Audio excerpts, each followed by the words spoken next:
موجود سرجری ابو القاسم زہراوی آپریشن کرنے کا طریقہ اسی نے بتایا، ایجاد کیا، وہی کی پیداوار۔ معروف فلسفی ابن باطشاہ، وہی کی پیداوار۔ علامہ ابن عربی، جس کو ارطغرل الغازی میں آپ لوگوں نے دیکھا، وہی کی پیداوار۔ معروف طبیب ابن رشد، وہی کی پیداوار۔ عظیم سائنٹسٹ ابو اسحاق زرقانی، وہی کی پیداوار۔ نامور طبیب یونس حرانی، وہی کی پیداوار۔ ماہر فلکیات شریف ادریسی، وہی کی پیداوار۔ ہوائی جہاز کا نظریہ دینے والا عباس بن فرما، وہی کی پیداوار۔ نامور طبیب ابن حیثم، ماہر فلکیات والجبر نصیر الدین طوسی، 151 علماء و سائنٹسٹ اندلس کی پیداوار ہے، جس نے دنیا میں انقلاب برپا کر دیا۔ اور یہ میں نہیں بولتا، ایک کتاب کا نام دے رہا ہوں، کتاب کا نام ہے student in the history of medical science. اس کتاب میں لکھا ہوا ہے The proud fact reminds that the Arabs of Spain were the principal source of the new loan of Western Europe۔ یہ ایک ناقابل تردید حقیقت ہے کہ اسپین کے عرب ہی مغربی یورپ کے جدید علوم و فنون کا سرچشمہ سمجھا جاتا ہے۔ یعنی امریکہ اور یورپ کے پاس پاک پانی پینے کا کوئی طریقہ نہیں تھا۔ اس زمانے میں 150 سائنٹسٹ ہمارے باپ دادا میں اسپین کے پاس پایا گیا۔ اسپین میں زیرو کی بات کر رہا ہوں، صرف زیرو کا کانسیپٹ امریکہ میں کئی 100 سال کے بعد میں آیا۔ زیرو کا یعنی 1 2 3 4 5 6 7 8 9 تک تھا، زیرو کا کانسیپٹ نہیں تھا۔ امریکہ سے کئی 100 سال پہلے عرب کے مسلمان زیرو کا رف استعمال کرتے تھے، ہر اعتبار سے استعمال ہوتے تھے۔ یہ ہمارے باپ دادا کی طاقت و قوت ہے، لیکن یہ لوگ 24 گھنٹہ مکان پہ مکان، بلڈنگ پہ بلڈنگ، زمین پہ زمین، یہ پوتا کے لیے، یہ پرپوتا کے لیے، یہ داماد کے لیے ایسے حریص اور لالچی نہیں تھے ہماری طرح۔ وہ ایسے تھے کہ اگر ایک بھائی کی دکان کے سامنے دوسرے بھائی کی دکان ہے، اگر ان کا آج کا رزق مل جاتا تو بند کر دیتے تاکہ میرے بھائی کی یہاں گراہٹ ہو۔ وہ ایسے بھائی ابھی یہ تو آپ نے سنا ہی ہوگا، جلنے والے بہت ہوتے ہیں، غلط بھائی۔ جس لائن میں آپ کہہ رہے جلنے والے بہت ہوتے ہیں، 99% پبلک میں دیکھ رہا ہوں ہندوستان اور آؤٹ آف ہندوستان، وہ علماء اس سے جڑتے ہیں یا مرید ہوتے ہیں تو دعا کا بھی سمجھ ہے۔ اور دعا میں موسٹلی دعا رزق کی آتی ہے، بندش توڑنے کی آتی ہے، گھر باندھ دیا ہے کسی نے، سب مادہ پرستی میں گرفتار ہو گئے، سب مادہ پرستی۔ مجھے اپنے شیخ حضور محدث کبیر رحمۃ اللہ علیہ کی ایک بات یاد آ گئی۔ حافظ ملت علی رحمہ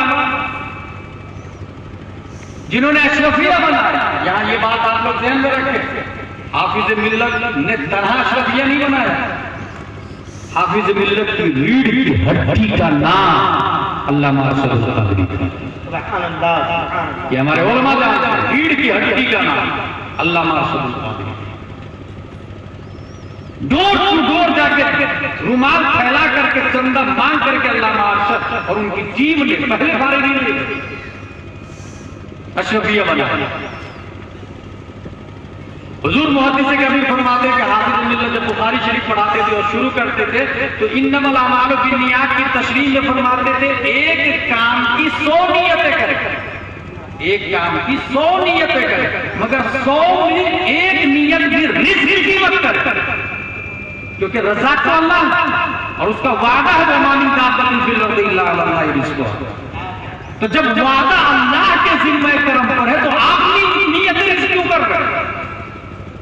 اس کے بعد ابھی دیکھیں حالات مسلمانوں کے، ایک بھی کام بغیر نیت رزق نہیں کر رہا، ایک بھی کام بغیر نیت رزق نہیں کر رہا۔ مجھے تو افسوس اس وقت ہوا جب مصر سے میں فلائٹ لے کر کے ممبئی آیا تھا، ممبئی ایئرپورٹ پہ اتنا، میرے دوست رہتے ہیں مولانا عبداللہ صاحب، میں ان کے گھر چیمبور جا رہا تھا، آٹو والے کو بلایا، آٹو والے نے پوچھا پوچھا کہاں سے آ رہا ہے؟ میں نے کہا مصر جامع ازہر سے پڑھ سوچا کوئی مسئلہ پوچھے گا یا خوش ہوگا تو جانتے کیا بولتا ہے؟ ایک تعویذ دے دیجیے لا حول ولا قوت الا باللہ. جامع ازہر کا مجھے تعویذ نہیں ہوگی. کتنا مادہ پرست انسان ہو گیا تھا سوچ سکتے ہیں. لیکن وہ لوگ تھے محنت کر رہے تھے. اگر کوئی آنکھیں دکھاتا تھا اسلام کی طرف آنکھیں بھی نکال لیتے اور ادھر دین کا کام بھی کرتے. Astronomy, mathematics, medical science, astronomy, chemistry, botany, geography, فلسفی، لاجک، ہسٹری، یہ سب قرآن سے نکالے ہوئے علوم الفنون ہیں. میں آپ کو ایک حیرت کی بات بتاؤں، صرف اور صرف قرطبہ شہر کے اندر 20,000 کتاب کی دکان ہے. قرطبہ شہر میں 20,000. یہاں جلسہ ہو رہا ہے کتنی کتاب کی دکانیں؟ اور میں کل بنگال میں تھا، تقریباً 50 دکانیں ہوگی دنیا کی چیزوں کی، کھلونے کی، جلیبی کی، مٹھائی کی. استغفر اللہ. اسی کو رسم کہتے، اسی کو مادہ پرست. جلسہ بھی کرنا تو مادہ پرست، عوام کی مادہ پرستی کی نیت کر لیتی اور کچھ جگہ پر پورا جلسہ بھی ٹھیکا ہونے لگا. 20,000 کتاب کی دکان ہے. مفتی جلال الدین علی رحمہ ایک بات لکھ کے گئے کہ علماء کو چاہیے بزنس کریں اور کتاب کی بزنس کریں تاکہ مذہب کا بھی کام ہو، دین کا بھی کام ہو اور بزنس کتاب کی بزنس. اور آگے چلے قرطبہ شہر کے مشرقی ایریا میں 170 خاتون تھی جو قرآن مقدس کو خط کوفی میں لکھتی تھی تو ان کی رائٹنگ کی طرف پوری دنیا میں کسی کا جواب ہوا. خط کوفی عربی لکھنے کے 8 طریقے ہیں، اس میں سے ایک طریقہ کا نام ہے خط کوفی. جیسے رسم عثمانی ہے، خط عثمانی جس کو کہتے ہیں، خط رقہ ہے. خط کوفی میں قرآن لکھی تھی، ان کی رائٹنگ کے مقابل میں پوری دنیا میں کسی کی رائٹنگ نہیں. آج ہماری ماں بہنوں کو بول دے صرف سورہ فاتحہ سنا دے تو نہ قاف کا ٹھکانا ہے، نہ عین کا ٹھکانا ہے، نہ غین کا ٹھکانا ہے. اور وہ خوش ہے کہ نہیں میری بیوی پڑھی لکھی، میری بیٹی قرآن پڑھنا جانتی ہے. کس نے پڑھایا؟ ہمارے بولے بولا بائی آگے پڑھاتی ہے. کیا مہینہ دیتی؟ بولے 250 روپے. 250 روپے میں قاف کہاں سے ادا ہوگا، غین کہاں سے ادا ہوگا؟ کنارہ زبان بار سے مل کر غاد ادا ہوتا ہے. وہ 250 روپے لینے والی بائی کو کیا پتا کہ غاد کہاں سے ادا ہوتا ہے؟ اس لیے 50% عورتوں کو قرآن شریف پڑھنا ہی نہیں آتا. جو اچھے مدارس ہے وہ اچھے پیسے لگے. اچھا دوسری چیز میں کوالٹی دیکھ لیں، پیسے اچھے لگا لیں. دین کے معاملے میں وفری کی امید کریں. جب آپ لوگوں نے امام اعظم ابو حنیفہ کا نام سنا ہوگا. امام اعظم نے ایک مولانا صاحب کو لگایا، مولانا صاحب میرے بچے کو پڑھائیے قرآن شریف. مولانا صاحب پڑھانے لگے، 1 دن 2 دن 3 دن. چند دنوں کے بعد میں بچہ امام اعظم کا سورہ فاتحہ یاد کیا. امام اعظم خوش ہو گئے، جیب میں ہاتھ ڈالے اور 500 درہم مولانا صاحب 500 درہم. مولانا صاحب کہتے ہیں حضور میں نے تمہیں اتنے کا پڑھایا کہ نہیں؟ امام اعظم کہتے ہیں کل سے آپ پڑھانے مت آئیے، سورہ فاتحہ کی قیمت نہیں پتا. کل سے آپ پڑھانے مت آئیے، سورہ فاتحہ کی قیمت آپ کو نہیں پتا. 3 دیناروں تو چلانا چاہیے. 800 سال تک اسلام کی حکومت رہی. کہاں؟ اسپین میں. ہوا کیا؟ یہی مادہ پرستی. باپ بیٹے میں اختلاف ہو گیا، باپ بیٹے دونوں آپس میں لڑے. باپ کا نام ہے ابو الحسن اور بیٹا کا نام ہے ابو عبداللہ. یہ اسپین کا آخری بادشاہ ہے. باپ بیٹے میں اختلاف. بیٹا مل گیا ڈیوائڈ اینڈ رول کی پالیسی صلیبیوں کے ساتھ. صلیبی بول رہے ہیں باپ سے ابو الحسن سے کہ ہم کو پیسہ دو تب تم سے نہیں لڑیں گے. جواب میں باپ نے کہا غرناطہ کے ٹیکسٹال میں مسیحیوں کو دینے کے لیے سکوں کی بجائے اب فولاد کی تلواریں تیار ہوئی. جبکہ جانتے ہیں بیٹا ابو عبداللہ کیا بولتا ہے کہ اگر تم نے مجھے البشرات کی حکومت دے دی تو میں غرناطہ تمہارے حوالے کر دوں گا. یہ باپ بیٹے میں اختلاف تھا اور یہی باپ بیٹے میں اختلاف کی وجہ سے ہمیشہ کے لیے اسپین مسلمانوں کے ہاتھ سے نکل جاتا ہے. آج اسپین میں ایک بھی مدرسہ نظر نہیں آیا، کیونکہ اسپین میں جب اسلام کا خاتمہ ہوا تھا تو 50,000 سے زیادہ علماء کو سمندر میں حج کے بہانے سے لے جا کے ڈبا دیا گیا۔ یہ رونے والی بات، علماء ہر شخص یہاں اسمارٹ ہے، کسی علامہ سے کم نہیں، گاؤں کا مکھیا، سیکریٹری، صدر، پیسہ والا، الیکشن میں جیتنے والا، وہ سب علامہ ہی ہے۔ نتیجتاً جو حال ہے آپ کی نگاہوں کے سامنے، عالم ہے تو ہوا عالم ہے، وہ نائب نبی ہے، ان جیسا کوئی نہیں، ان کو درد ہوتا ہے۔ اسی لیے صلیبیوں نے سب سے پہلے علماء کو مار دیا، علماء نہیں رہیں گے دوبارہ کوئی عالم ہی نہیں پیدا ہوگا۔ جھارکھنڈ میں 1000 جاہل مل کے کسی ایک آدمی کو عالم نہیں بنا سکتا، مگر ایک عالم ہزاروں جاہل کو علامہ بنا سکتا ہے۔ کیا کہنا ہے سبحان اللہ، یہ سمجھنے والی بات۔ اس نے علماء کو سب سے پہلے برخاست کر، کشتی میں ڈبو دیا، اس کے بعد کیا ہوتا ہے؟ لائبریریاں جلا دی، مسجد ختم کر دیے، لائبریریوں کتابوں کے کلر سے دجلہ اور فرات کا پانی رنگین کیا، وہاں جو ندیاں بھی رنگین ہو، مسلمانوں کی جو نشانیاں تھی، تھیوری تھی، سب کو ختم کر دیے گئے۔ اب ذرا دوسری طرف آتا ہے، 1280 عیسوی میں سلیمان شاہ کا پوتا اور گرو کا بیٹا عثمان وجود میں آتا ہے، اس نے سلطنت عثمانیہ کی بنیاد ڈالی، دھیرے دھیرے ترقی کرنا شروع کرتا اور اتنی ترقی کرتا کہ جو بھی بادشاہ بنتا، یہ یاد رکھے ایک ہی خاندان کے 37 بادشاہ گزرے وہاں سلطنت عثمانیہ، اور جو بھی بادشاہ بڑی مسجد بناتا اور بڑا مدرسہ بناتا، سوچ کتنی اچھی تھی۔ جو بھی بادشاہ، یہاں اگر باپ امیر ہے تو بیٹا اس سے زیادہ امیر ہوگا، مگر مدرسے کی فکر نہیں ہوگی۔ اچھا کچھ لوگوں کو فکر بھی ہوتی ہے تو مسجد کی فکر ہو جاتی ہے۔ میں نے دیکھا کچھ مسلم کالونائزر ہیں جو کالونیاں کاٹتے ہیں، ہر کالونی میں ایک مسجد بناتا ہے، اس بیٹا کو پتہ ہی نہیں مسجد سے جہالت نہیں ختم ہوتی، امام سے جہالت ختم ہوتی ہے۔ مسجد بنا لیتا ہے مگر امام نام رکھا ہے، اتنی زیادہ جہالت ہوگی تو باقی اور وہ خوش بھی ہو جاتا ہے، بھائی وہ بزنس کر رہا ہوں، جاہل تو دین کا طرف تھوڑی ہے، وہ بزنس کرنے کے لیے مسجد بنا ہے۔ یہ وہ کالونی ہے جس نے مسجد کا بھی انتظام ہے۔ اگر درد ہوتا تو اشرفیہ بناتا، فیضان پنجر بناتا، جمدہ شاہی روناہی بناتا۔ اگر درد ہوتا تو اسی مسجد کا امام جامعۃ الرضا اور اشرفیہ مبارک پور سے لاتا۔ اس کو کہتے ہیں سوچ، انقلاب، ترقی کرنے کا، آگے بڑھنے کا۔ 37 بادشاہ، ہر بادشاہ مسجد بناتا، مدرسہ بناتا۔ آپ لوگ کو یہ ذہن میں رکھیے گا، سلطنت عثمانیہ 3 بر اعظم میں پھیلی ہوئی تھی، ایشیا، یورپ، افریقہ، 3 بر اعظم۔ 1892 میں اسی خصوص دنیا میں 500 سے زیادہ مدارس تھے، 13 بڑے کالجز تھے۔ آگے دیکھیں 3 مارچ 1924 میں سلطنت عثمانیہ کے خاتمہ کا اعلان ہوا۔ 1922 میں یورپ میں ترکی کے صدر کے تعلق سے میٹنگ کی جاتی ہے کہ سلطنت عثمانیہ ختم ہو گئی، نیا صدر کون بنے گا؟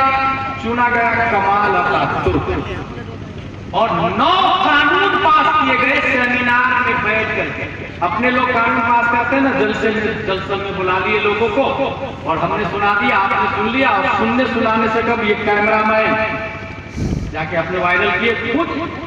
اگر سیکھنے کی نیت سے آتے تو دنیا کے جتنے کیمرہ مین ہو سب کو علامہ ہونا چاہیے، مگر وہ بھی سیکھنے کی نیت سے نہیں آتے، بزنس پیسہ کما رہے ہیں۔ عالم صاحب کیا بول رہے ہیں، اس پہ عمل کرنا نہیں کرنا آئی ڈونٹ کیئر، مگر کسی نے کسی کے خلاف بولا مکروہ تو وہ حرام ہیڈنگ ڈال کے وائرل کرے گا، اگر لیکن مستحب کی بات کی تو فرض ہیڈنگ ڈالے گا، وائرل کرے گا۔ اچھا اسی میں کیا ہو رہا، اگر ہمارے کچھ علماء کچھ کھا کر کے اسٹیج سے تھوکتے ہیں تو وہ بھی کیمرہ میں آ جاتا ہے اور وہ بھی چلتا رہتا ہے۔ یہ کتنی گندی بات ہے، یہ جا کے کسی کافر و مشرک سے پوچھے کہ نائب نبی کا یہ حال، یہ سمجھنے والے بات، ہم قید ہو رہے ہیں، ہمارا ہر عیب قید ہو رہا ہے، اور دنیا عیب کو زیادہ قید کرتی ہے، خوبی کو کم قید کرتی ہے، حسن کو کم قید کرتی ہے، اس لیے اس کا احتیاط لازم۔ میٹنگ کہاں ہو رہی ہے؟ اسپین میں۔ ترکی سے سلطنت عثمانیہ کا خاتمہ، اسلام کو ختم کرنے کے لیے 9 قانون لگا دیا گیا۔ یہی میری تقریر ہے، وہ معالم ہے۔ وہ 9 قانون کیا ہے؟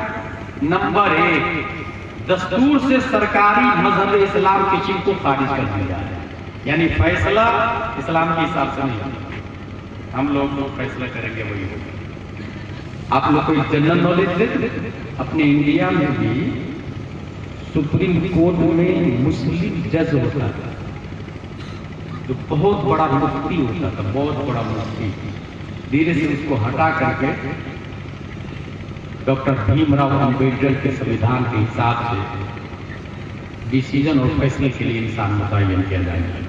اور قاضی کے نام پر، چیف جسٹس کو کیا بولتے ہیں؟ قاضی القضات فی العالم الاسلام، یا قاضی القضات۔ قاضی کے نام پر نکاح پڑھانے والا قاضی دے کر کے مسلمانوں کو لولی پاپ دے دیا گیا۔ یہ جو ہر جگہ قاضی جو خاندانی چل رہا ہے گورنمنٹ سے، یہ وہی والا ہے، اوریجنل ہٹا کر کے جاہلوں کو مسلط کر دیا گیا۔ اب کیا ہوگا؟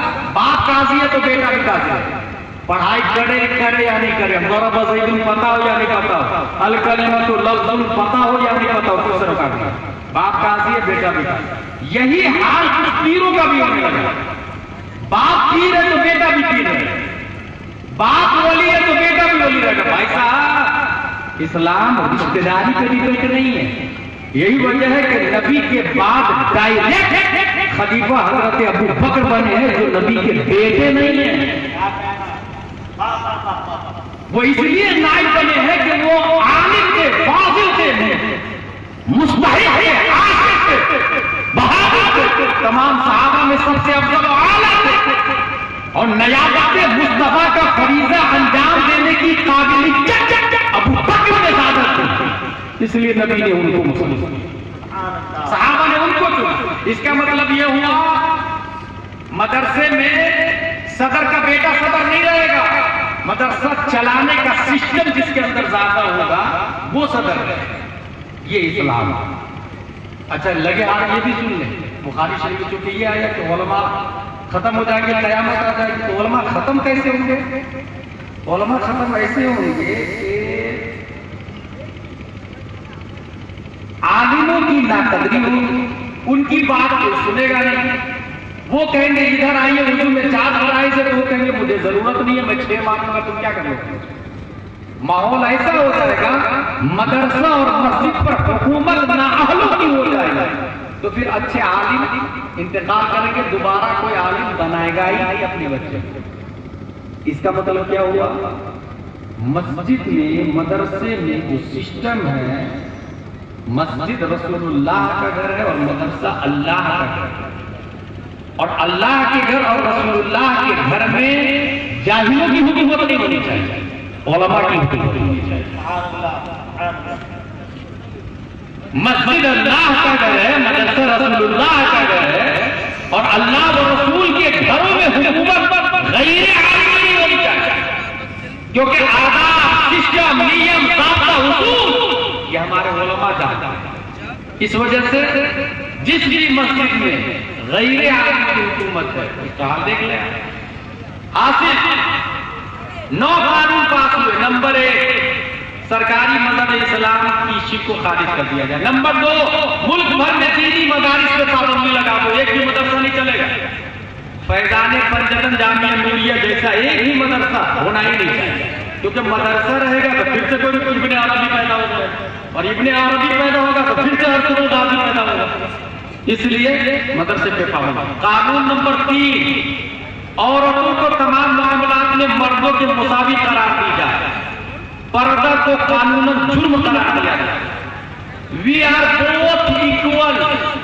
عورتیں جو کہہ رہی ہیں نا ہم مرد سے کم نہیں ہیں، یہ امریکہ کا یہ وہی قانون ہے، وہی سے چلا ہے۔ عورتیں مرد کے برابر ہیں۔ بھائی صاحب قرآن بول رہا ہے الرجال قوامون علی النساء، مرد حاکم عورت کا، تم بولو عورت مرد کے برابر۔